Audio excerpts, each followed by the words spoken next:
Before we get into the video, could everyone please subscribe to my Endless Diary Tales channel? Thank you so much. Leo took advantage of my family's support and soared to the top. Later, he embezzled my family's assets, stomped the gas pedal and killed me. Then he moved abroad with his sweetheart to live a sweet life. It was then that I finally understood it was only after my family's wealth and resources that he pursued me. When I woke up again, I had been reborn to the day he confessed his love to me, holding a bunch of roses. He put on his most passionate gaze. "Molly, will you be my girlfriend?" I chuckled. "Be my dog. Pays $1 million a month, but you have to be neutered." It's his turn to die now. Leo's smile froze in shock. He clearly couldn't believe what I just said. "Molly, what did you just say?" I laughed it off. I was kidding. His face darkened. This is not the time to joke around. I dropped the smile and looked serious. "Oh really? But you were the one who joked first, confessing to me at the bathroom door with some wilted flowers he probably picked from a trash can." That's a joke. In my last life I had thought he was just poor, which was why his confession was so shabby. I turned him down but then arranged a grand proposal for him. On the day he killed me, he told me that he did it on purpose. "Trash can flowers are more than enough for someone like you." Leo didn't understand my words.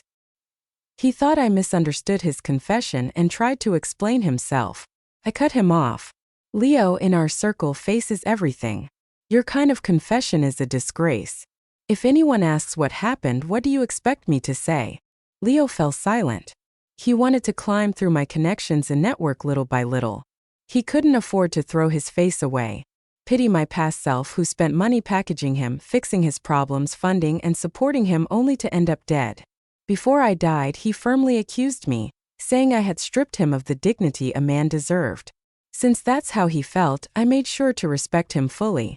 I would never again use my money to insult his precious male dignity. But here, with nobody around, Leo didn't bother to put on his act. He threw down the flowers, his eyes full of anger. "Molly, are you looking down on me because I'm poor?" One of his roommate's girlfriends had ditched her boyfriend for a rich, balding 50-year-old guy. Leo would always use that to manipulate me. "Molly, you won't leave me for money, right?" I would feel heartbroken and then keep throwing money at him, thinking it would give him a sense of security. Now I pulled away from his hand, smiling calmly. "My dog spends more than $1 million a month. What makes you think you can move me with worthless sweet talk?" I walked past him and canceled our table. He didn't deserve a meal at $2,000 a head romantic restaurant. Leo chased me out of the restaurant, lowering his voice even as he tried to threaten me. "Molly, you'll regret this." How ridiculous. What's there for me to regret? I drove straight to my countryside manor to soak in the hot springs. A new life deserved a fresh start, cleansing away the filth of the past. I stayed at the manor. For a week, Leo didn't contact me, probably waiting for me to apologize.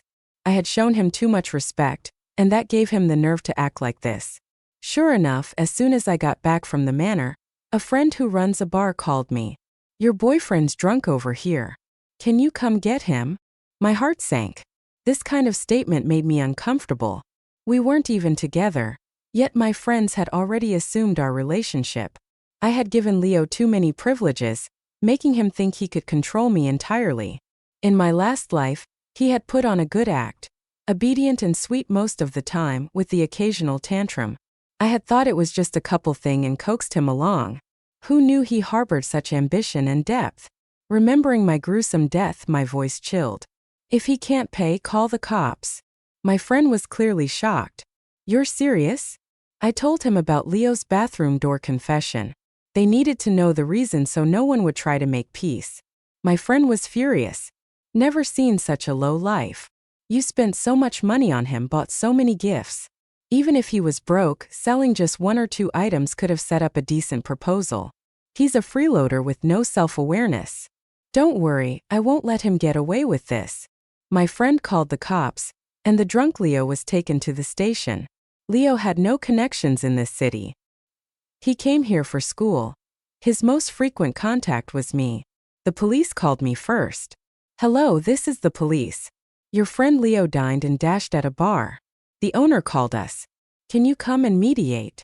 I wholeheartedly agreed. Then I turned around and dialed another number.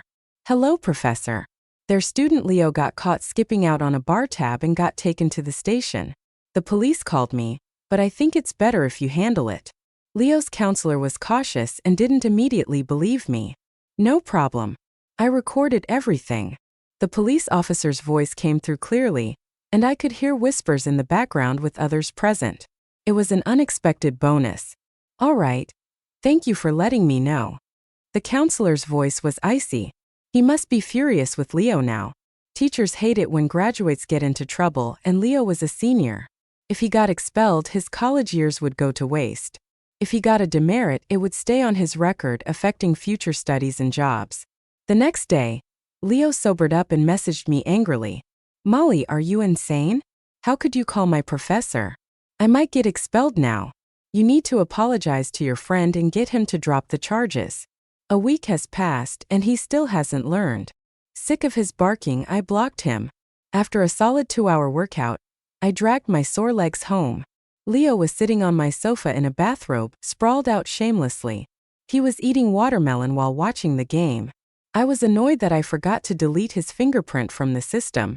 When he heard the door open, Leo didn't even look up and frowned in discontent. Why are you back so late? I've been waiting for you for an hour. I'm starving. I sneered. He was so hungry but wouldn't cook or order takeout. It was clear he was waiting for me to come back to spend money and effort being taken advantage of.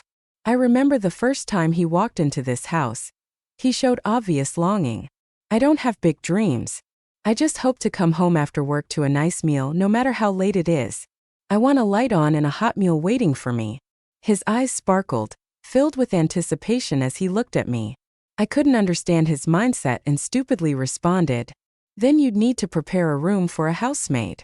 Leo's eyes dulled. He neither agreed nor disagreed and changed the subject. Since then, he always subtly hinted at his longing for a good wife who'd cook for him.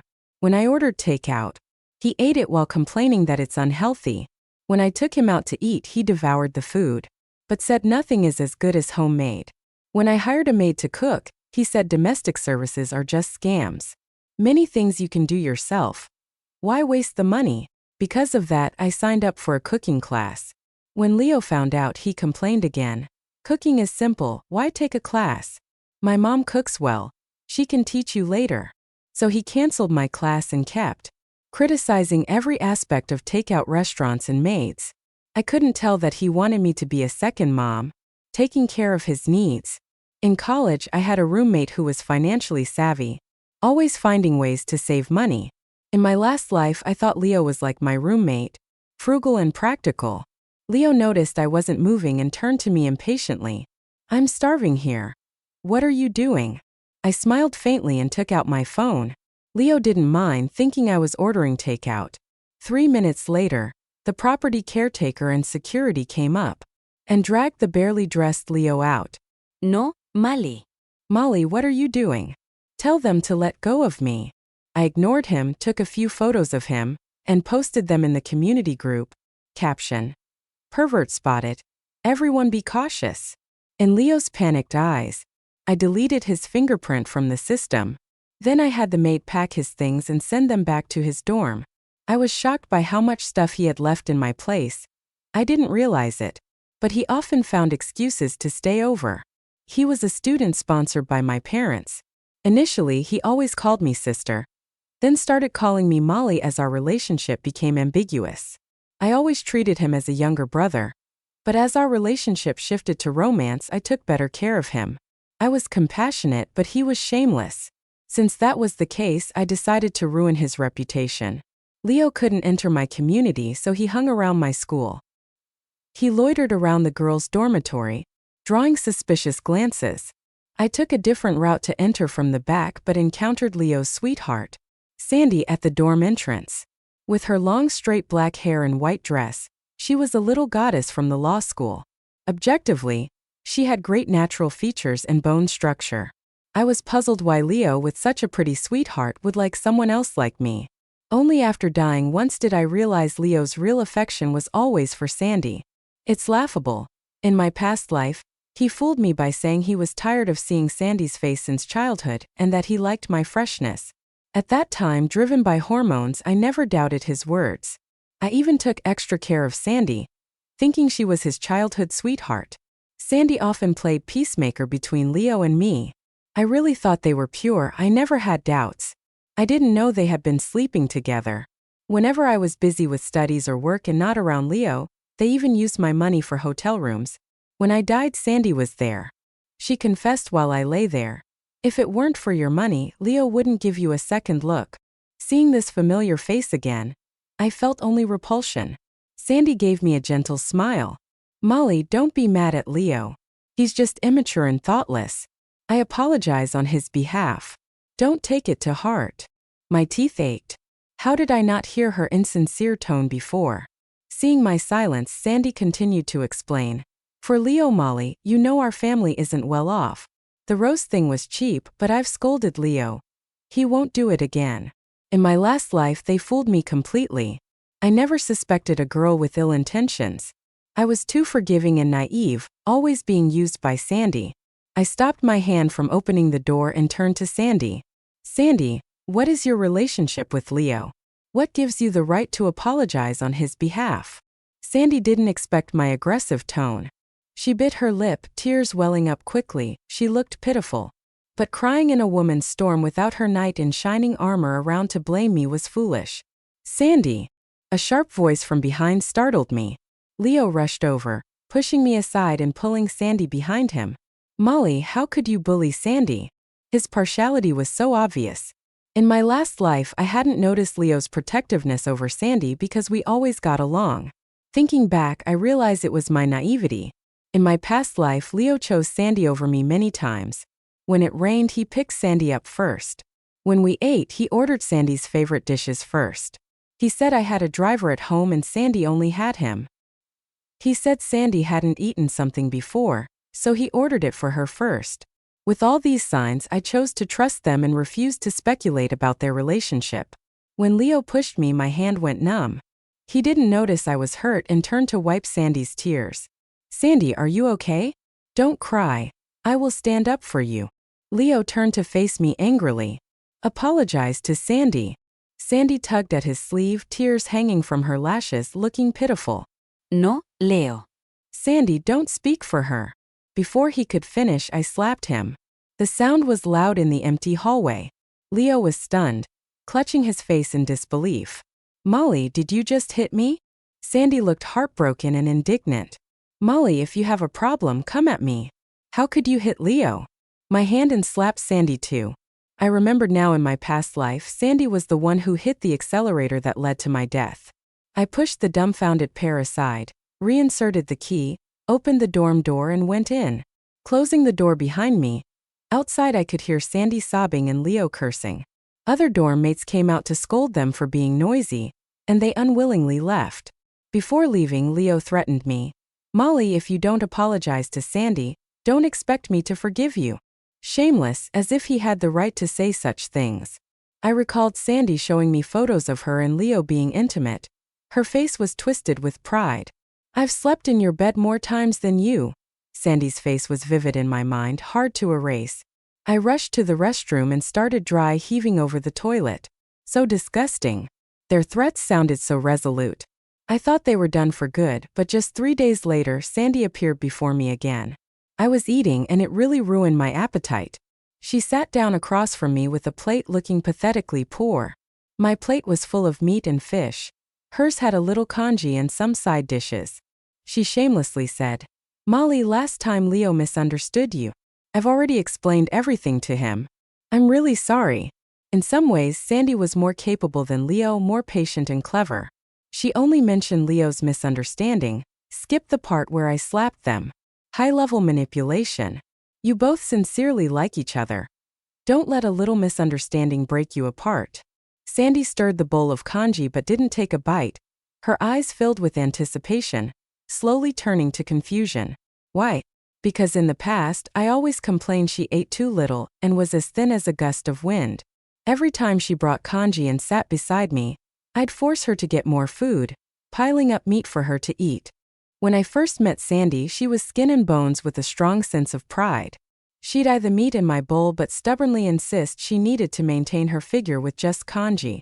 After a couple of times, I couldn't stand her eager eyes and forcefully got her real meals. I didn't strip her of her pride. I just insisted she ate too little around me, making me look like a pig, so she reluctantly complied. See, good intentions lead to no good rewards. I ignored Sandy and continued eating my ribs. She swallowed unconsciously. Molly. I kept ignoring her, knowing someone would step in for her. Molly, you're eating meat while Sandy's having kanji. Leo's shamelessness knew no bounds. Spoiled for long enough, he thought the help was his by right. I slapped his pointing hand away. Point at me again and I'll chop it off. My voice was ice cold.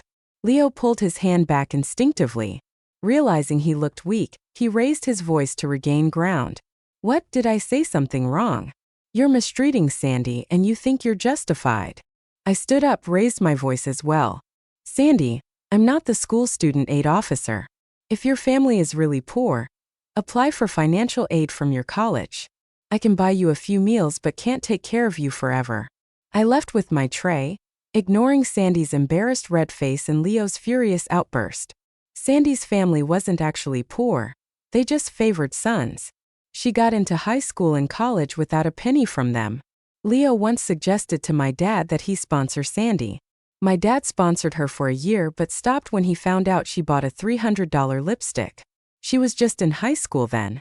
Dad was deeply disappointed and changed to a sponsorship method, directly paying tuition, accommodation, and meal fees for students, sending clothes and shoes each season. But this didn't include Sandy. In university, Leo brought homemade gifts to thank my dad. I thought he was grateful and continued to support his studies. There were numerous aid programs at school. Anyone who applied and had their situation verified would get help. To win my dad's favor, Leo said with my dad's help, he wouldn't take school aid. Sandy didn't apply purely for pride. As the little goddess of the law school, she didn't want anyone to know she was from a poor family. She relied on part-time jobs and Leo's support to get by. After meeting me, her meals were mostly my responsibility, and she lived well enough. She was long past only drinking kanji. She just used to exploiting me and reflexively bought kanji. For a whole week, Sandy didn't show up. Leo hovered not too far from me, looking heartbroken. Of course, it was all for show. I'm kind of a looks person. In my previous life, Leo's tricks always worked on me. Whenever he frowned, I'd back down without him even needing to say anything. Now, Leo followed me to the academic building. He was on the phone with someone in the stairwell. Don't worry, Molly has a soft heart.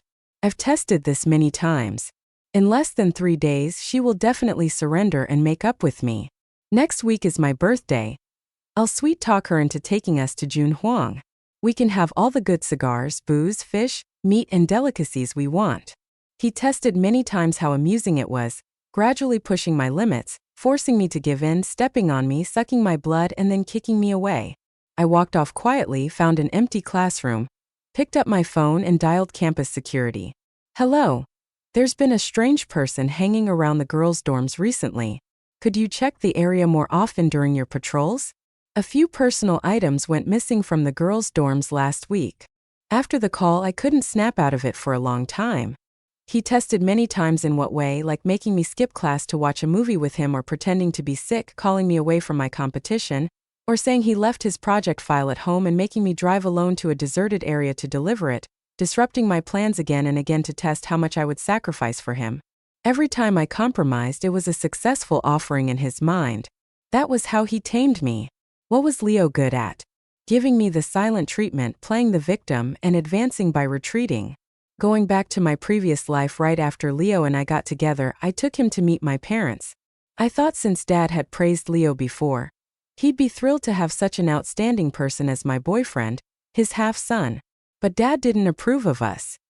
He said Leo is excellent and he admires him, but he can only be my subordinate or partner, never my son-in-law. I didn't understand. Why, Dad? You clearly like him, so why not? Back then, Dad tried to persuade me. Unequal family backgrounds can cause psychological imbalances. He may be good to you now, but it might just be for the advantages you bring him. If I cut him off, you praise him in front of Leo but disparage him to me. Don't you think that's hypocritical, Dad? Ignoring Dad's advice, I left home with Leo. I didn't say anything, but Leo guessed it all. He hugged me with fake tears. "Molly, don't be mad at your dad because of me." Then he pushed me back into the villa and walked away, distraught. After that, Leo fell ill. Half asleep, he called and cried to me, "Molly, please don't leave me. You're all I have." It was like a spell had been cast on me. I couldn't see through Leo's pity act. I felt so sorry for him that I left home in the middle of the night to care for him, tirelessly nursing him for 2 days. When he recovered, he pushed further. "Molly, you don't belong here. My background isn't good enough for you. You should go back." He was saying it to drive me away, but tears were streaming down his face and he wouldn't let go of my hand. Feeling sorry for him at the time, I called my dad and had a big fight, then moved out of my house. This proved that in my heart, Leo was more important than my parents, and he became certain I couldn't live without him. The more I gave in, the more he took me for granted and exploited me. When Leo extended his PhD, whenever we had arguments, he would blame me, saying, "You look down on me just like your father." It made me feel guilty and I would concede more. He was training my compliance, bending my back for him to step on. I clutched my phone tightly, hatred flaring within. Leo got caught by campus security and labeled a creep. Sandy rushed to clear his name, but because she didn't live in the graduate dorms, her statement wasn't valid. Desperate, she came to me. "Molly, Leo is really not a creep. He was hanging around the girls' dorms looking for you. He truly likes you. Please help him. Don't let him get that label." She also shed tears. If Leo wasn't restrained, he'd probably come and scold me for bullying her. I looked up at the sky. Sure enough, a big white lotus. I casually grabbed a blank lab report sheet and scribbled a few lines. Basically, I wrote that Leo and I know each other and recently had a disagreement. He was looking for me to apologize first. I would act nice to Leo, let him feel satisfied, and then proceed to the next step. Sandy hesitated as she took the paper from me. "Molly, is this enough? Maybe you should come with me to the security office." I sternly pulled the paper back. "If you don't need it, I'll throw it away." She quickly hugged the paper like it was a treasure. "I need it."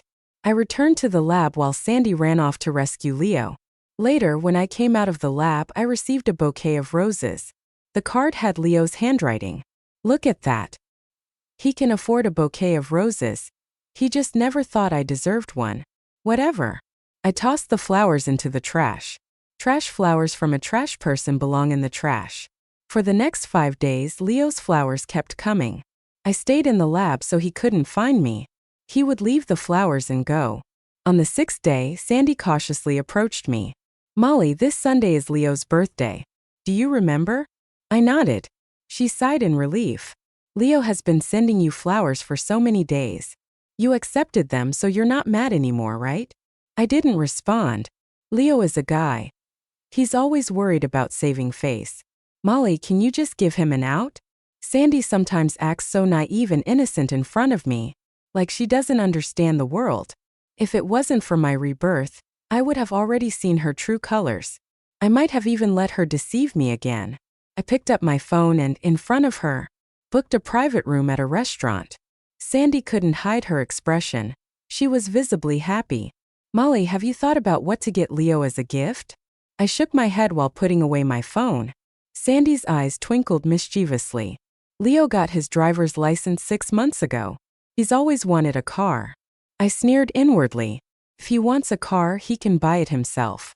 Why tell me, begging with such self-righteousness? I kept a calm face and nodded knowingly. Sandy walked away looking smug like a proud peacock, her eyes filled with contempt toward me. Before I died in my last life, I accused them both of betrayal. Sandy had said dismissively, "It's your own fault for being so stupid and letting us manipulate you. Besides, why should someone as dumb as you have so much?" The two faces overlapped in my mind, and I heard the sound of teeth chattering. My fingernails dug into my palm as I suppressed the anger inside. Back in the dorm, my roommate was there. She was munching on chips and asked me indistinctly, "I heard you're giving Leo a car for his birthday." In my last life, I did give him a car. That week, I was quite busy with work. He took Sandy to the sea in that car. Good food, good wine, beautiful sights, a couple's hotel. I was like the security guard of their love, spending money, time, and effort to let them put a green hat on me. Early Sunday morning, I had someone drive the car to the hotel. Flowers surrounded the car, and a white cloth draped over it. You could vaguely tell it was a convertible sports car. I slept in until 5 in the afternoon, then got ready to go out. Not to the restaurant, of course, but to the airport. My parents were coming home today because National Day was approaching. They've traveled the world for years, but never spent National Day abroad. In my last life, because I insisted on being with Leo, who sponged off me without any sense of shame or responsibility. Responsibility. My parents cut ties with me in anger, but they had soft hearts under their tough exteriors. They didn't take back the assets and shares they gave me. Although they refused to see me, they still left me enough money to live comfortably. I chose Leo blindly and hurt them. In this new life, I will never again harm the people who love me most. Their plane was at 7:30 p.m. I arrived at the airport at 6:30 p.m. There were no messages or calls on my phone. I had reserved the restaurant for Leo at 6. The host didn't show up, so the guests started without me. That's Leo's manners for you. He was used to ignoring me, used to treating me as an accessory, and used to taking credit for my name. It's fine. Let him enjoy himself a bit longer. At 7 p.m., Sandy texted me asking why I hadn't arrived yet. I didn't reply. At 7:30 p.m., I greeted my parents.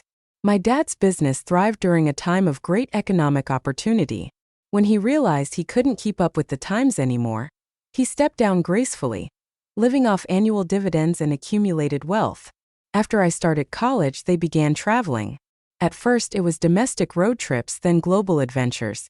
They always came home for important dates, spending the rest of the year enjoying the world.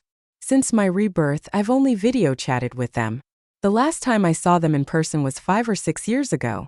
I hugged my parents tightly, the overwhelming emotion of losing and regaining them making me more sorrowful than happy. My mom patted my head. "What's got you so upset that you're shedding tears?" I shook my head.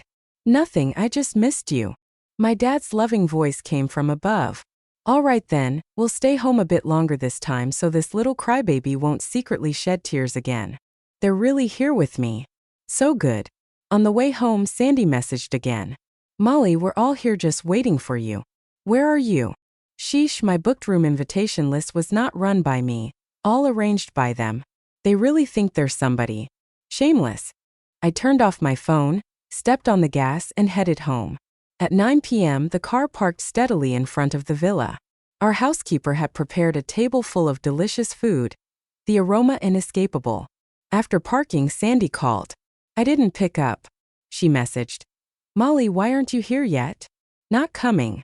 You all seem to be having a good time without me. We're all waiting for you to cut the cake." "Cut the cake? Waiting for me to give the car and pay? You mean?" I sent her messages to do not disturb, turned off my phone, and went inside to eat with my parents. Spending time with family was so much more pleasant than seeing Leo and Sandy's faces. At 11 p.m., I lay on my big bed watching a video my cousin sent. In the video, Leo was surrounded by people as he made his way downstairs with an unconcealable smug look on his face. Flattering words came one after another. Leo was already dizzy with delight as he neared the parked sports car. His expression changed. The white cloth had fallen to the ground and people were sitting in the car. The car slid out, drifting in circles. At the restaurant entrance, the onlookers erupted in excited cheers. Leo grabbed a restaurant staff member in a rage. "Who are they? Why are they touching my car?" The hotel security rushed over to rescue the staff, shouting into their walkie-talkies, "There's trouble at the entrance. Come quickly." Leo walked quickly to the sports car and grabbed the driver by the collar. "Who are you? Why are you touching my car?" The surrounding crowd pulled Leo away. Where did this lunatic come from? A $4 million car, and you think you can drive it? The hotel manager arrived late, hurriedly apologizing to the car owners. But Leo wouldn't let it go. "You're driving my car and you think you're in the right?" He tried to argue further but was held firmly by security. The manager, after receiving a report from staff, confirmed Leo was an unfamiliar face and was less polite. "Mister, we understand if you're drunk, but please don't cause a scene at our hotel." Leo wouldn't listen, insisting the car was his. The people with him were confident at first. They insisted it was a birthday gift for Leo from his girlfriend. The car owner simply retorted, "And where's your girlfriend?" The crowd swayed, locking eyes on Sandy. "Are you sure this car is from you?" Sandy felt a bit delighted, enjoying being recognized as Leo's girlfriend, but only for a moment. She quickly denied it, took out her phone and showed them her contact. "She's the one." Someone leaned in closer and laughed. "It's all just one-sided texts from you." There was no reply at all. "What girlfriend? You guys must have been imagining things." The loud laughter reached Sandy's ears. Her face turned red with embarrassment, and she started calling Leo, but all she heard was the automated message. "The number you are calling is not in service." The crowd's laughter grew even louder. The manager called someone over and said to Leo, "Let's compromise. Pay the bill and leave, and we won't pursue the matter of you causing a scene." All eyes were on Leo. He seemed to come to his senses a bit and grabbed Sandy's phone, dialing her number repeatedly, but all he got was the automated message. Someone in the crowd mused aloud. Could they be planning to dine and dash? Suspicious and curious gazes were fixed on Leo and Sandy. They looked embarrassed and awkward like monkeys in a zoo. In the hot and noisy atmosphere, the flustered Leo swung his fist and hit someone. The video ended with the sound of police sirens. "My cousin texted me. This guy has been arrested before for not paying due to drinking. His teacher came but couldn't pay the restaurant bill, 15 grand. Probably going to have a criminal record." 2 minutes later came another text. "Next time you have something like this, remember to call me. Just one small request. Can I pick the car myself?" Taking advantage but still asking for more. "At least he's family, trustworthy, and won't screw me over. Outsiders who are too greedy end up like Leo." Returning to school on Monday, I saw Leo sitting downstairs looking dejected. Sandy followed closely behind him, her eyes red as if she had been crying. Seeing me, she hurried over, looking extremely aggrieved. "Molly, why didn't you reply to my text yesterday?" Before I could speak, Leo pulled her behind him to protect her. "Molly, where's the car you promised?" I couldn't help but roll my eyes. "When did I say I was giving you a car? Did I whisper it in your ear?" Leo's face darkened further. "Then why didn't you show up at the restaurant yesterday?" I kept rolling my eyes. "Why would I need to go to the restaurant?" Leo raised his voice, his chest heaving with anger. "You booked the private room. If you didn't go, who would pay?" I feigned extreme surprise. "I didn't go, but you still had your meal, right? A 15 grand meal too." I exaggeratedly made a gesture for 15 grand. "My whole family can't eat that much." Leo was publicly criticized by the school and earned a new nickname, 15 grand. His face was as dark as coal. "Did you do this on purpose?" I pretended to be scared. "Don't wrongly accuse me. It's your birthday, of course you host. You ordered the food. What does it have to do with me? Just because you occupied the table I booked." Leo was fuming and Sandy, like a little rabbit, hid behind him. It seemed like Leo had yelled at her too.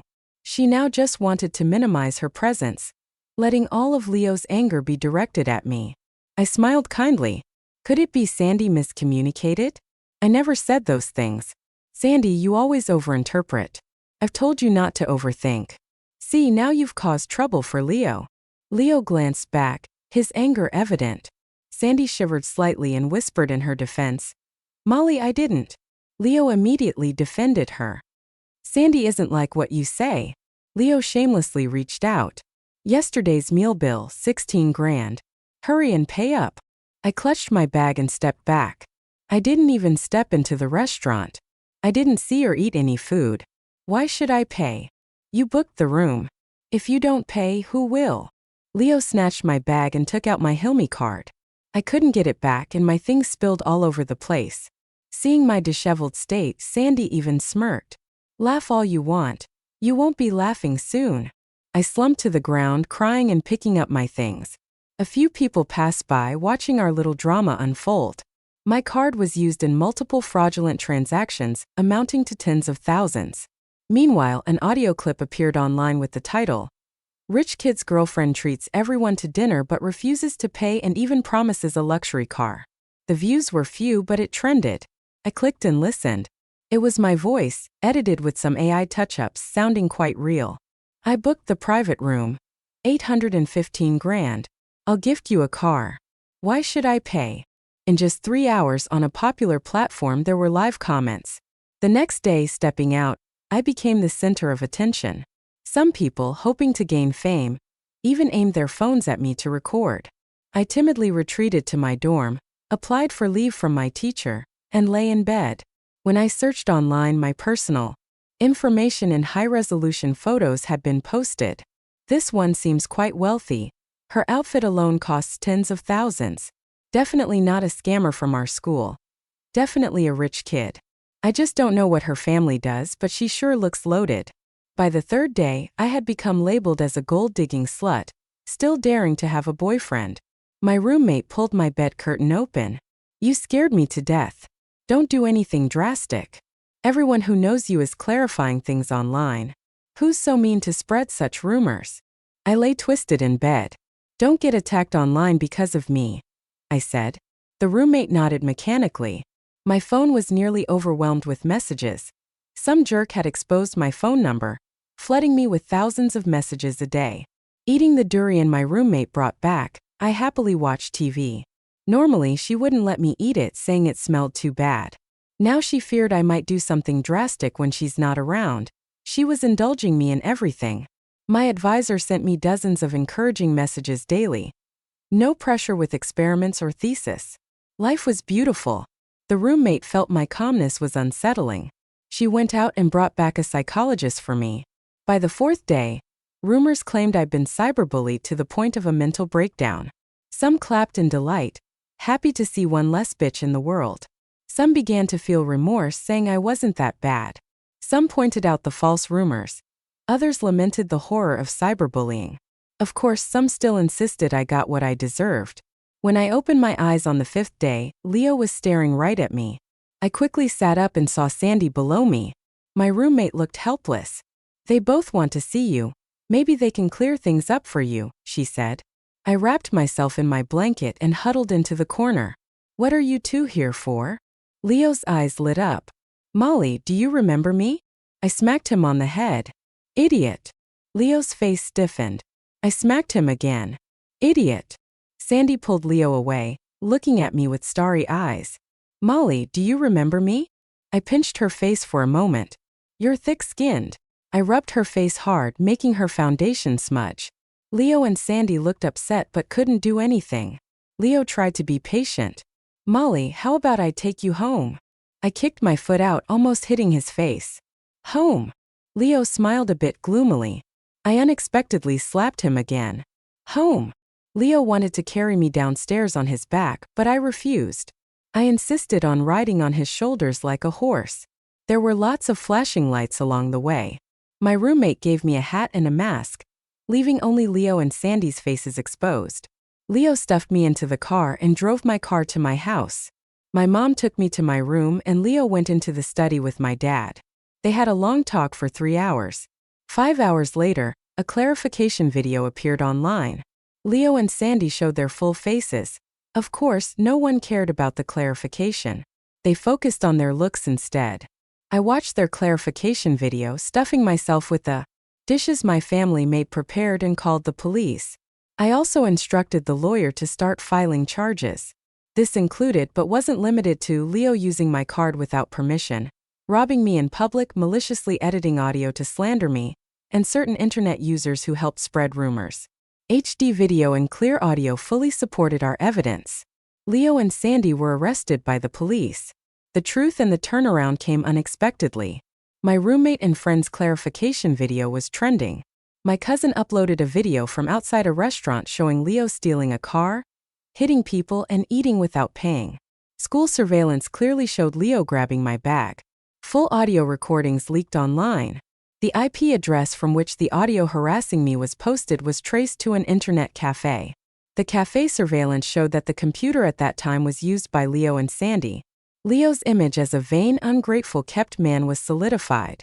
Their faces were clearly visible in their own clarification video. Just as they dug into my information, Leo and Sandy's details were exposed too. Leo had a grandfather who beat his grandmother to death and a father who drank heavily and drove his mother away. Justice-driven internet users dug up all their history. Leo had pursued me for over a year but had a 6-month fling with Sandy. Netizens did a timeline comparison and thoroughly condemned Leo as a scumbag.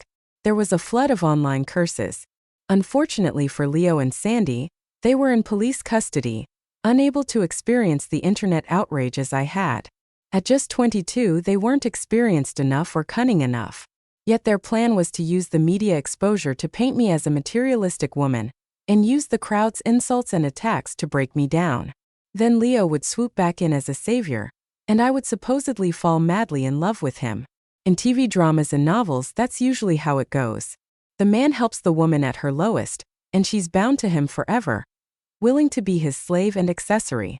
My near-death experience showed Leo's true colors, and I wouldn't fall into that trap.